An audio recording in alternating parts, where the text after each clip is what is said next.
Boa tarde, João. Tudo bom? Como é que você tá? Boa tarde, Wagner. Tudo bem, e você? Tudo em ordem. Recuperado do carnaval? Opa, recuperado do pedal, né? Que carnaval que foi bom não teve, não. Eu não sei mais o que é pular carnaval já há bastante tempo, né? Depois que nascem os filhos, as coisas mudam um pouco as nossas prioridades. É matinê daí, né? Então, na verdade, esse ano eu estava pensando seriamente em começar a levar os meninos para esse tipo de coisa, mas com a situação do Brasil do jeito que tá, é impossível, né? Quem sabe o ano que É, vem rola a primeira matinê deles num isso clube. aí. Mas também Bom não demais. pedalei, não corri, não fiz absolutamente nada. Só engordei, só comi. Foi bom, descansei bastante, descansei a cabeça. E agora seguimos na quaresma até dia 4 de abril, né? Com todas as nossas penitências, né? Quaresmais de praxe, tentando se tornar um ser humano um pouco melhor. Mas não é esse o assunto, né? Não vamos falar de quaresma, religião. Vamos falar de vaca. João, a gente estava Bora. conversando, né? Te propus um tema que eu acho que é interessante. A gente vem quebrando, né, nas nossas conversas vários assuntos.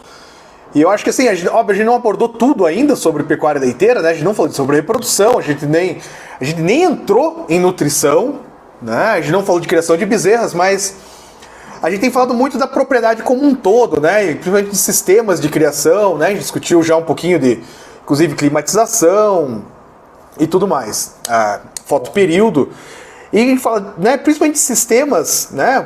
É compost, é pasto, é semi-confinado, freestyle, independente. A gente sempre tem que envolver manejo, né? É como que a gente trabalha, né? Como que a gente organiza as rotinas dentro de uma propriedade para ela ser adequada, para ela ser boa, ser lucrativa, enfim, para ela ir para frente. Eu queria propor essa discussão para hoje, né? O que seria, na sua ideia, né? E a gente vai contrapondo, se houver Sim. algum contraponto, o que eu acho de manejo. Mas se você tivesse, eu sei que você já gerenciou uma propriedade de leite, né? O que seria uma rotina ideal de uma propriedade? Quando eu falo de rotina é o seguinte, né? Que horas que seriam as ordenhas, que horas que a gente trata as bezerras, que horas que passa o trato, quando que a gente limpa as camas, como que a gente faz, né? Discutir um pouquinho antes da gente entrar no ar, quando que a gente faz o manejo da esterqueira, quando que a gente esvazia a esterqueira da propriedade, né? Eu não conheço, pelo menos, nenhuma propriedade que tenha um calendário correto, né, para poder se programar, né? Falar, não, nesta semana aqui os tratores têm que estar parados, revisados, né? Abastecidos, porque a gente vai esvaziar a esterqueira, né? Tem que coincidir normalmente com o campo tá vazio, né? Não tem nenhuma lavoura plantada, né? Como é que a gente vai passar com um tanque com milho pendoando, né? Isso. Impossível. Então, É. como é que a gente casa todo esses manejos aí? Vai lá, João. Começa aí do teu Cara, lado. eu acho assim, essa questão da gente não ter abordado coisas mais específicas como nutrição, eu acho que daí é muita vertente e de repente acho que cabe até convidar alguém, né, algum nutricionista, alguma coisa assim para falar, porque são várias as escolas, né? Uhum. Acho que o que vale é a experiência, né? Seleciona um cara que tem mais, que você acredita que tenha mais experiência e traz ele pro teu time para vocês contarem uma história junto. Eu acho que esse tipo de abordagem que a gente está tendo é que são abordagens que a gente não sabe bem o porquê, mas é pouco abordado, né? Então, por exemplo, essa que a gente vai falar hoje de rotina, né, cara? Então, assim, um ponto que eu vejo que é uma super oportunidade dentro da pecuária de leite é a comunicação, né? Entendeu? Então, o que você pegar, por exemplo, a experiência que eu tenho de propriedade de leite, né? A gente tinha lá em torno de 90, 97, né? Não passava de 100 vacas em lactação Uhum. e eram dois irmãos, cara, entendeu? E solamente. Os dois irmãos ficavam full time lá, lógico, e eu ia toda sexta e sábado, ficava o dia inteiro lá.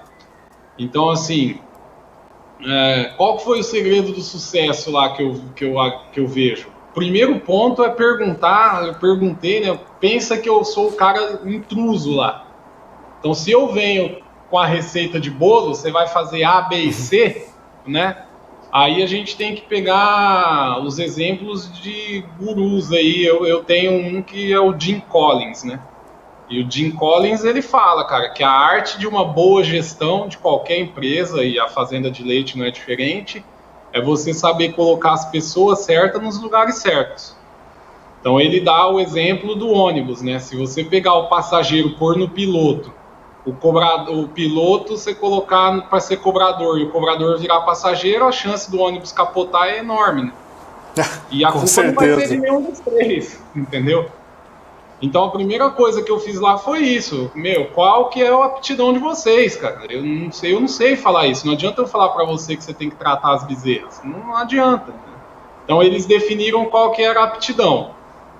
Legal. Então o cara lá que era o mais velho, o Gu, gosta de animal adulto e gosta da ordenha. Então ele cuidava da ordenha. Então a primeira atividade do dia dele era o quê? Ordenhar as vacas. Certo? E aí o Edmar dava um suporte, que é o irmão mais novo, dava um suporte lá aprendendo os lotes, tá? Então a primeira atividade deles era essa. Acabou a ordenha, o Gu lavava, o Edmar já saía para cuidar das bezerras novas, que ele também gostava, ele fazia questão de cuidar das bezerras novas. Então ele amamentava todas as bezerras, e aí na sequência, então o Edmar, como ele gostava dessa parte de alimentação, ele que conduzia o trato. Uhum. Então ele já conduzia todo o trato, preparava, deixava tudo pronto para as vacas poderem comer logo depois da ordenha. E aí eram 3 tratos lá. Então ele fazia o de manhã, antes da ordenha, ordenhava, acabava a ordenha, ele já preparava do meio do dia, servia, e a rotina dele basicamente era essa. E o Gu, depois que terminava de limpar lá a ordenha, essas coisas, então aí ele ia cuidar, por exemplo, reprodução, se tivesse protocolo, alguma vaca que ele percebia ali na ordenha que estava com mastite, doente, aí ele ia cuidar dessa parte dos animais adultos. E o Edmar ia preparar o trato da tarde e aí voltava na ordenha, eram 2 ordenhas lá. Então a rotina deles era essa. E aí é o ponto que você falou no começo da conversa, calendário, né, cara? Então, por exemplo, se você planta 2 vezes por ano, você tem que esvaziar a sua esterqueira 2 vezes por ano, né? Para usar ela como uma fertirrigação. Então, você tem que programar quantas vacas você vai ter, o quanto que essas vacas vão defecar, se você vai separar esse dejeto ou não vai, e tudo isso tem que ser feito planejamento, entendeu? Aí, uma outra coisa, lá como a gente era uma propriedade pequena, o plantio era terceirizado, cara. Então eu contratava lá, a gente comprava semente, adubo, defensivo, tudo num lugar só, porque a gente terceirizava isso. Então a produção de silagem era terceirizada. Não adianta a gente querer, né, uma propriedade desse tamanho, você querer ter uma máquina uma máquina de plantio direto, um trator para fazer isso. Depois a gente sabe a qualidade de silagem quando você faz com aquela segadeira pequenininha lá, né, de uma marca conhecida, ou quando você faz com uma Class da vida aí, uma máquina, né? Aí, não entra no fluxo de caixa manter um negócio desse, e a qualidade de silagem a gente sabe que é totalmente diferente. Então terceirizava tudo para desafogar eles também. E reprodução era 2 vezes por mês, batidos. Toda sexta-feira palpava vaca, sabe? IATF pesado. E reconhecimento, né, cara? Aí você bota os teus objetivos e discute com a turma. Não quero uma CCS abaixo de 200 mil. Será que o cara que está lá na sala de ordenha sabe o porquê que tem que ser abaixo de 200 mil? Perfeito. Porque senão, cara, se o cara não tiver o motivo, que aí entra naquela questão que a gente já conversou nos bastidores, missão, visão e valor, cara. Tem gente que acha que isso é besteira, mas, cara, se não tiver definido o porquê das coisas, para onde você quer chegar com sua fazenda, É a mesma coisa de você pegar um barco, soltar a deriva no oceano e dar um remo para cada um e não falar nada com ninguém. Esse barco vai parar onde? Perfeito, gostei desse exemplo. Entendeu? Beleza, cara. E assim, e aí a gente tem que tirar o chapéu para quem trabalha na fazenda, porque, pô, o cara sem orientação, e o cara vai lá e faz, cara. E aí, como que você avalia se o cara tá bom ou não se você não alinhou com ele antes, né? Que é o trazendo, vamos pensar para as empresas, é o teu onboard, né, cara? Se eu não fizer um onboard bem feito com o seu funcionário, como é que ele vai saber claramente o que ele deve desempenhar na função dele? Ele vai pro instinto dele, cara. E aí, pô, por instinto a gente volta na história do barco, de novo, entendeu? Você entrega um remo pro cara, às vezes pode ser o melhor remo do mundo, de carbono, com a inclinação da pá, abertura, entendeu? Aí, é o que acaba acontecendo, né? A maioria das propriedades que a gente vê por aí, né? O cara gasta uma fortuna numa sala de ordenha, aí ele dá um treinamentinho meia boca pro cara, né? Porque o cara, às vezes o cara fala assim, né? Ah, você sabe ordenhar? Sei. Então tá aqui, ó, ordenha, as vacas estão aqui, você começa amanhã, pode ordenhar. Cara, tá, mas... né? E daí? A minha propriedade pode ser diferente, pode ser não. Com certeza esta propriedade aqui é diferente do vizinho, que é diferente do vizinho do outro lado. Né? Cada uma tem... As vacas são diferentes, a sala de ordenha é diferente, a rotina é diferente. E se não treinar, né? E aí entra... O correto seria ter um ótimo treinamento, né? Que falou do onboard, né? Entrada do funcionário. E o segundo é treinamentos constantes, né? Não é porque também... Exato. Aí vem o segundo erro, né? Não é porque você treinou um funcionário uma vez que ele aprendeu. Não, cara, você tem que treinar sempre, né?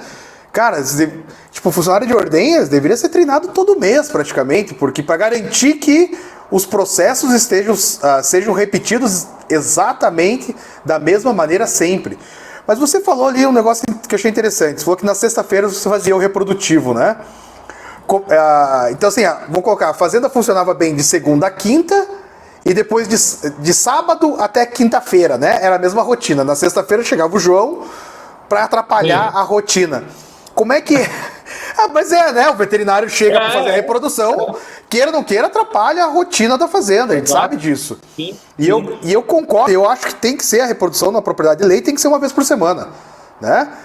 Se não mais, dependendo da época do ano, até, se eu duvidar, até 2 vezes, dependendo do tamanho e como for as coisas. Mas enfim, como é que você adaptava a tua rotina da reprodução com a rotina da fazenda?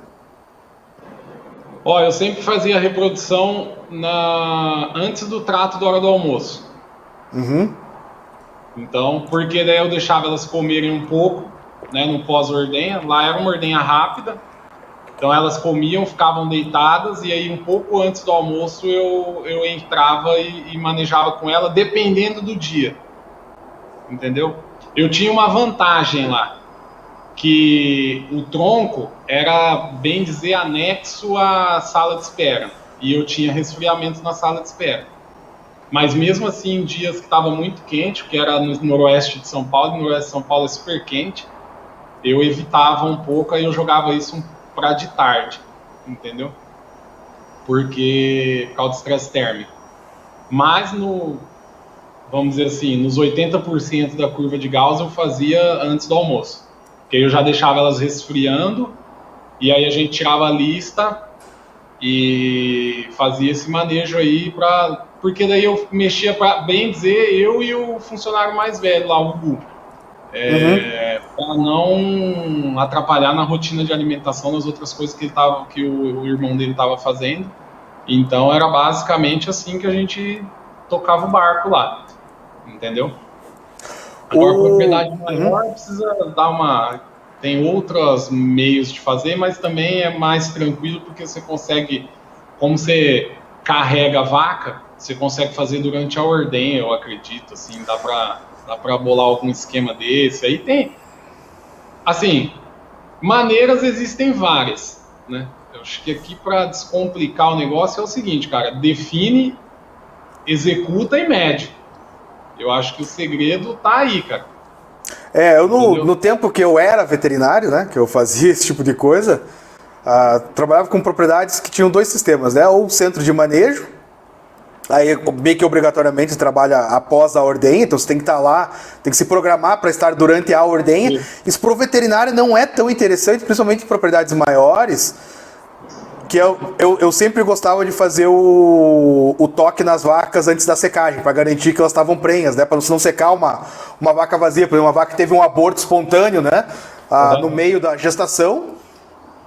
Cara, um puta prejuízo, perdão da palavra, é um baita de um prejuízo para a propriedade você secar uma vaca vazia, né? Sim. Não, acaba com a vida da vaca, praticamente, né? Porque aí ela vai secar, ela vai engordar, ela dificilmente ainda emprenha e vira aquela bola de neve. Então eu não gostava, eu como veterinário, né? Eu não gostava porque eu fazia todo o trabalho, né? Pegava as vacas pós-parto, início de lactação, que era o, né? Para fazer, jogar a vaca para IATF, para fazer liberado período de espera voluntário, para fazer diagnóstico de gestação, as suas vacas normalmente de início de lactação. E aí eu tinha que esperar até o final da ordenha para pegar o último lote para fazer as vacas para secar. E às vezes assim, e tinha propriedades que eu fazia mais coisas, por exemplo, que eu fazia sanitário, que eu cuidava do bezerreiro também. É bom, porque eu programava, eu conseguia usar esse tempo, dava uma volta, né? Ia ver como é que as coisas estavam acontecendo. Tinha propriedades que eu não fazia nada disso, que eu ia só fazer reprodução. Então era 1 hora e pouco que eu ficava encostado num canto esperando acabar, chegar no final da ordenha para poder palpar essas vacas.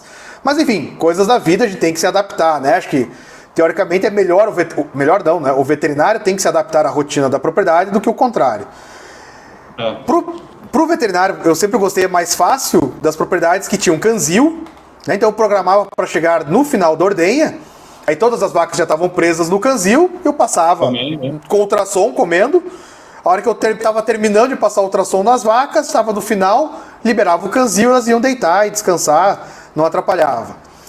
Mas eu particularmente gosto desse esquema, eu gosto de canzil por causa disso. E acho que o grande problema do erro do manejo de... Não muda nada. O problema e eu tomava o cuidado, às vezes acontecia qualquer imprevisto que ia atrasar, né? E eu ligava para fazer e falava assim, solta as vacas. Né? Não vamos deixar as vacas presas mais tempo do que elas precisam. E eu cansei de chegar em propriedades que eu ia fazer... aconteceu, né? Cara, fazer vacinação de brucelose nas bezerras, né? Você chega lá, a ordenha terminou às 7 da manhã, você chega às 10 da manhã na propriedade e as vacas estão presas no canzil. Você pergunta, por que as vacas estão presas?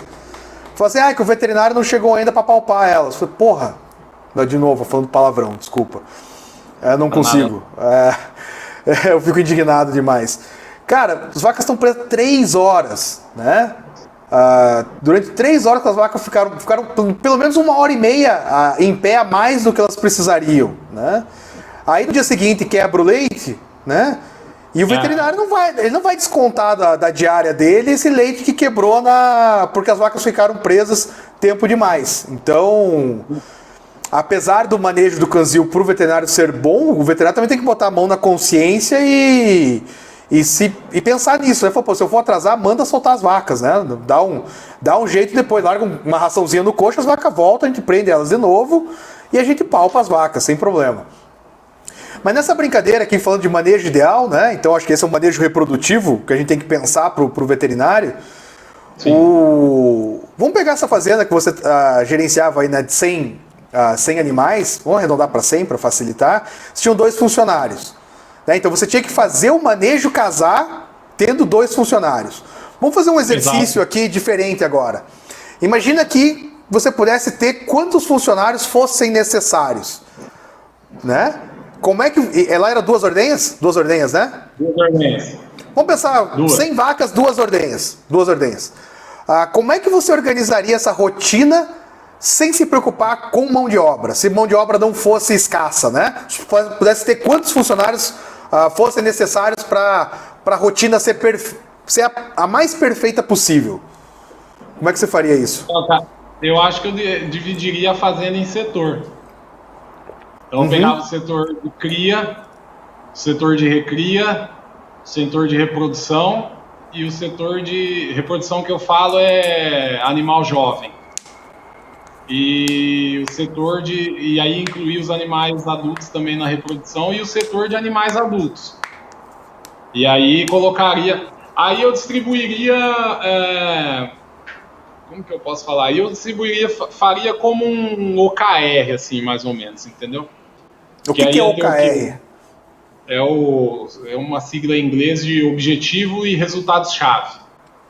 Então eu acho que eu colocaria daí, então, qual que era o objetivo da fazenda anual, ou trimestral, ou semestral, nada muito longo, quebrava isso em partes, e aí discutiria com todo mundo da equipe o que eles agregariam, o que eles esperam, insight, qual que é o que eles acham, para ter discriminado quais seriam os resultados-chave, e aí começa a medir, entendeu? Deixa isso super claro para todo mundo e começa a medir.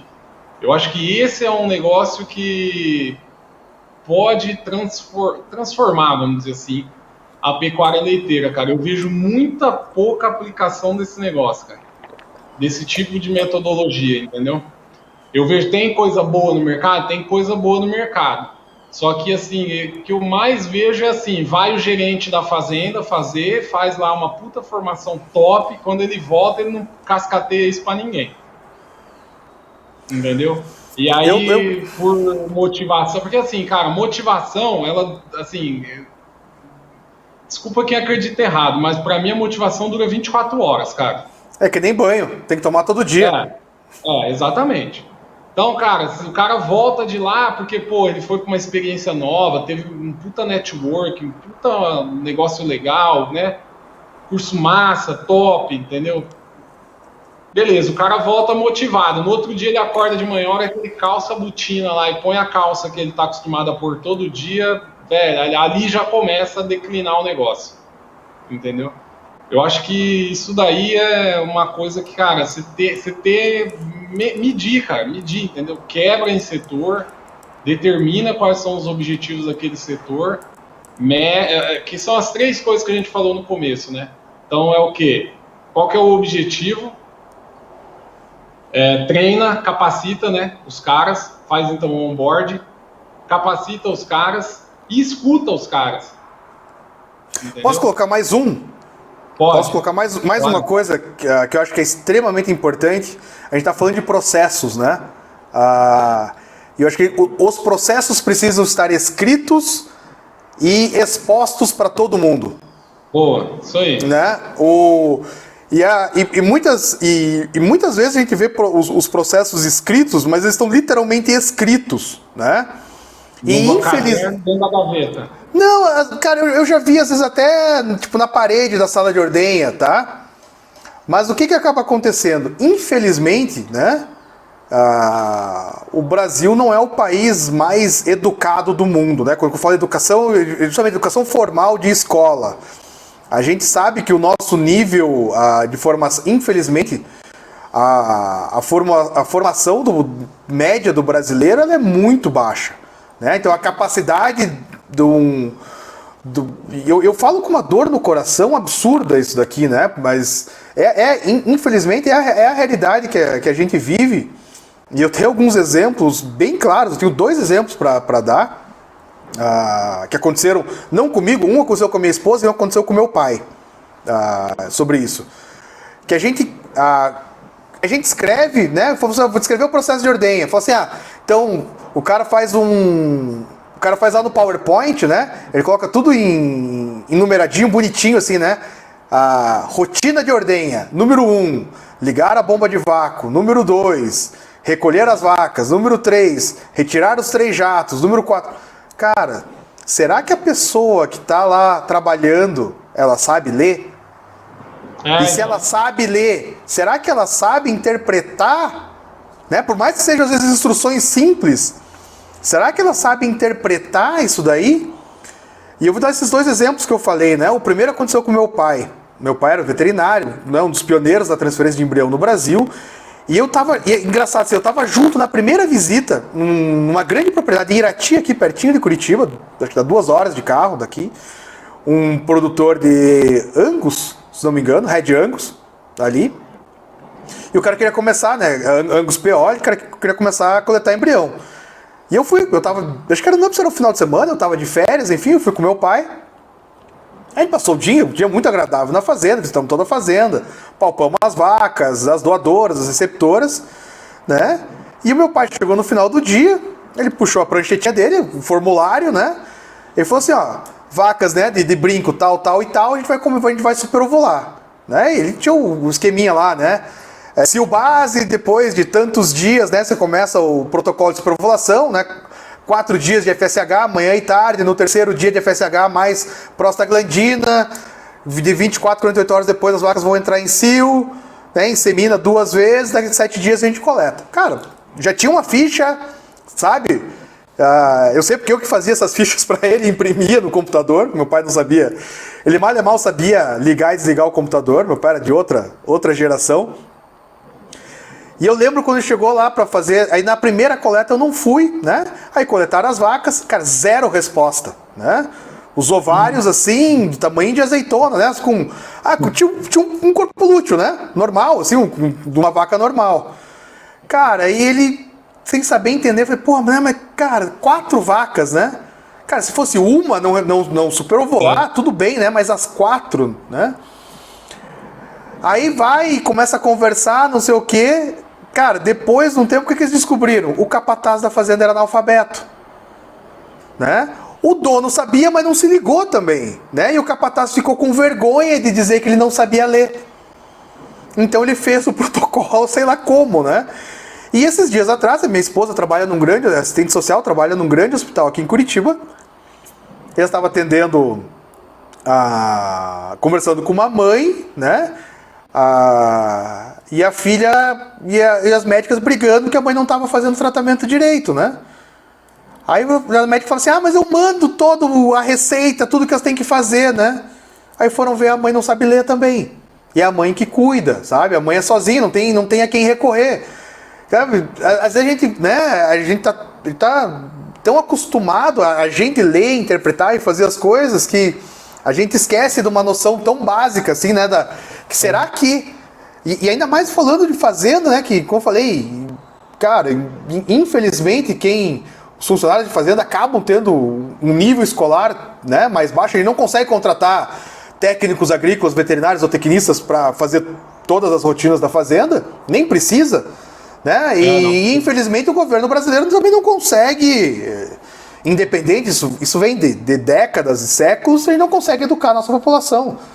Então a gente tem que achar artifícios para superar essa barreira, né? E quando eu falo às vezes de ter um protocolo, cara, às vezes é desenhar, literalmente é desenhar. E eu tô trabalhando, né, cada vez mais com algumas ferramentas que eu tenho descoberto.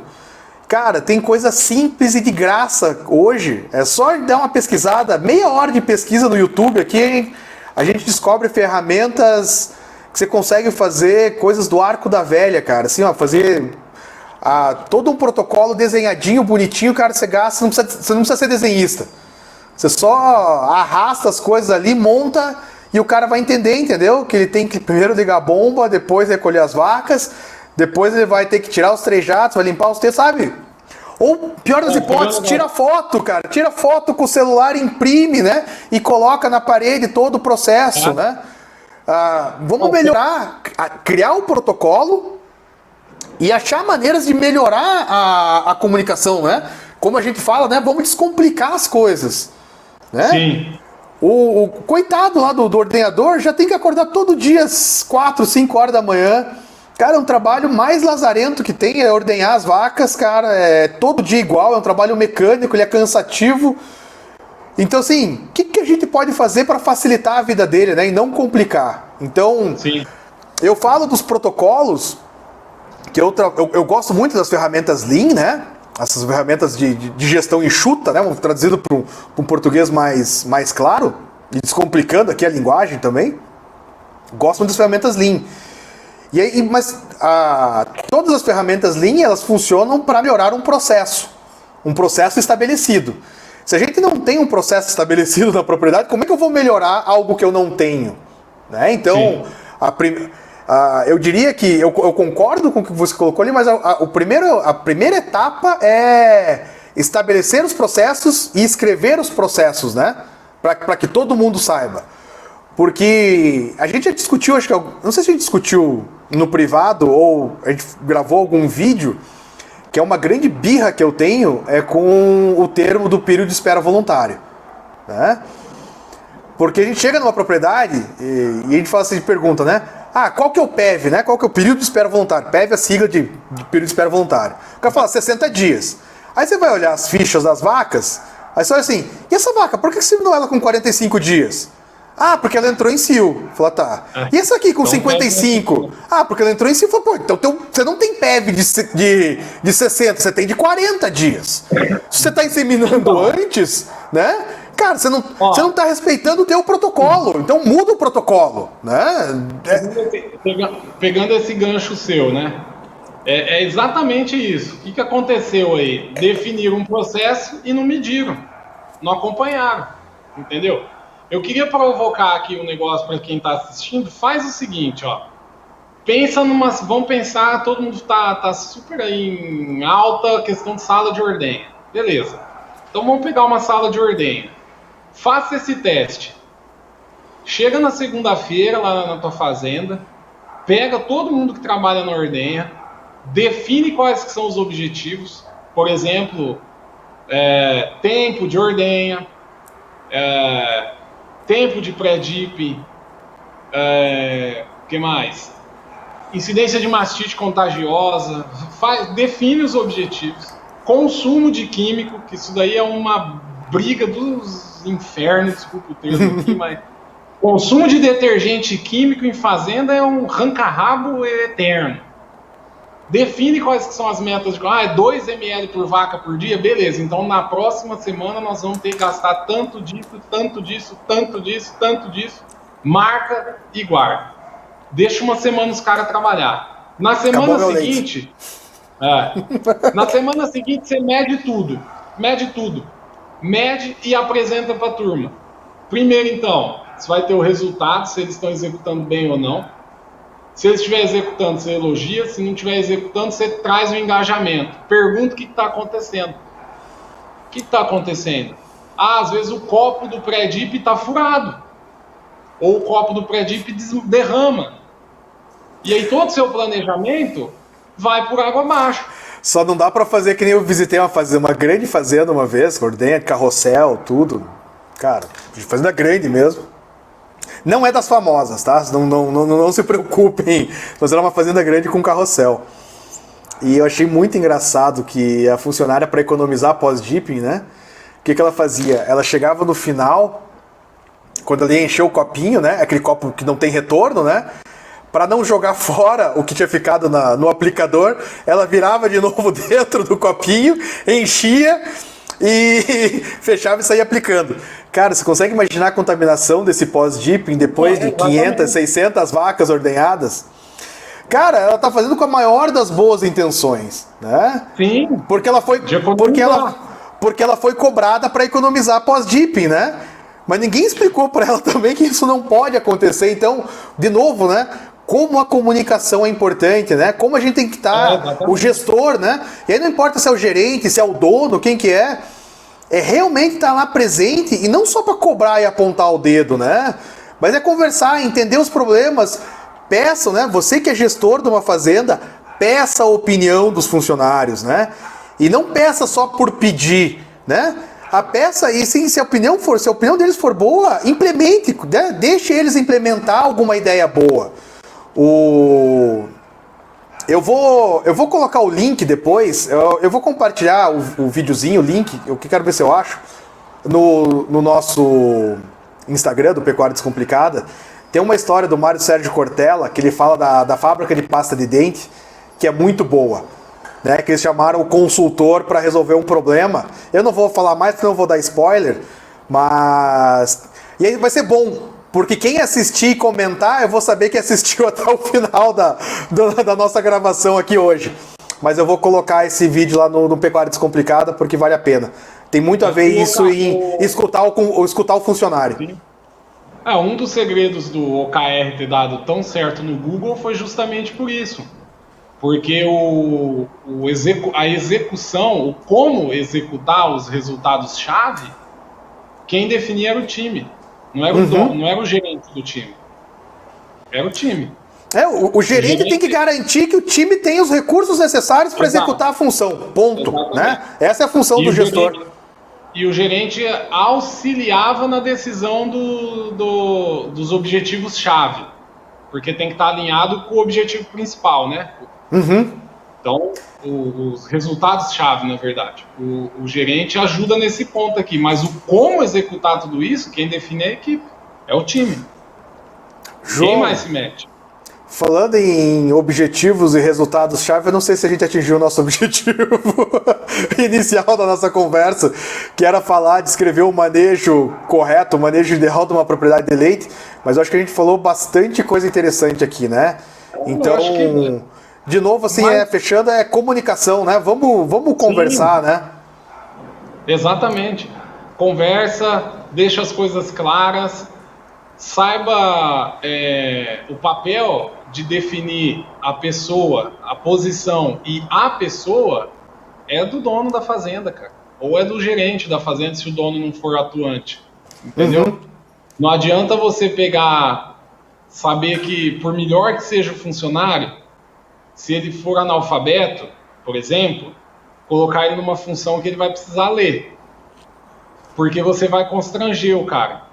Então, isso também é horrível de fazer, né? Não faça isso, né? A análise é o seguinte, o cara é tão bom, então eu preciso alfabetizar ele. E aí, a responsabilidade do tempo de alfabetização, porque o cara vai desempenhar na função, esse é o papel do dono ou do gestor da fazenda. Entendeu? Vale a pena. Essa análise e essa decisão é do gestor. Então, vale a pena eu segurar esse cara aqui enquanto ele se capacita? Se valer a pena, vai em frente, cara. Vai em frente. Entendeu? Agora, se não valer a pena, chama o cara, conversa e deixa claro para ele. A posição de gerente, a posição de capataz é tua. Mas você depende de desenvolver esse ponto aqui. Então vamos desenvolver, o teu período de desenvolvimento vai ser de 2-3 meses, então 2-3 meses você vai executar essa função, quando você me entregar que você está capacitado, você assume o cargo, é simples, cara, comunica com o cara, entendeu? Joga real pro cara, entendeu? Não. Sabe? Acho que é isso daí para fechar, implementa fechou. Isso daí, conta pra nós. João, fechou com chave... Entendeu? Fechou com chave de ouro. Boa. Que é isso aí, cara. Boa. Meu Joãozito, meu querido, chegamos a mais um final de mais um episódio, mais uma gravação nossa. Boa. Muito obrigado. Semana que vem estamos de novo nesse mesmo bate-local, nesse mesmo bate-canal, nesse mesmo bate-horário. Horário não, né? Porque aqui é uma gravação, então você assiste quando você quiser. Quando você quiser. Do jeito que você quiser. Lembrando que isso aqui também vai para um podcast, então procure lá no Spotify, Google Podcast, Apple Podcast, né? E compartilhe com o máximo de pessoas possíveis, curtam, se inscrevam no nosso canal, porque a ideia é a gente tentar ampliar o máximo possível essa maneira descomplicada de falar sobre pecuária leiteira. Se vocês estão gostando, dá um like, comenta e tchau. Tchau, João. Tchau, um abraço. Até a próxima. Valeu, tchau. Tchau.